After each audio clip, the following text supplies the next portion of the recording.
ऐका, जो कोणी माझी सेवा करतोय, जो कोणी माझी चाकरी करतोय ना, ऐका, अरे जो कोणी माझी सेवा करतोय ना त्याला हा बाळू धनगर लोण्याचा गोळा आहे, आणि जो कोणी माझ्या भक्ताच्या विरोधात जाईल आणि जो कोणी माझ्या विरोधात जाईल ना त्याला हा बाळू धनगर खैराचा इंगळ आहे. हा मामाचा शब्द आहे, म्हणून किमान मामाच्या तरी विरोधात जाण्याचा प्रयत्न कधीच कोणी करायचा नाही. म्हणे जो माझ्या विरोधात जातोय त्याच्याशी मला संबंध ठेवायचा नाही.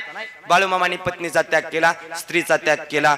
बाळूमामांनी स्त्रियांचा त्याग केलेला आहे, म्हणून जिथं कुठं बाळूमामाचं मंदिर असेल, जिथं कुठं बाळूमामांचं अधिष्ठान असेल, त्या ठिकाणी बाळूमामांच्या मूर्तीच्या फारसं जवळ जाण्यासाठी स्त्रियांना अधिकार अजिबात नाही. फक्त आतमध्ये परमिशन पुरुषांना, स्त्रियांना अधिकार नाही. स्त्रियांना आहे सेवा कुठली? मामांच्या प्रसादासाठी मदत करा, प्रसाद झाल्यानंतर भांडी घासा, कुठली होईल एवढी मामांच्या दरबारामध्ये कुठलीही सेवा करा, मामा सेवेला फळ देतात. आणि जाहीर आहे का, मामाच्या दरबारात फक्त सेवेला किंमत आहे.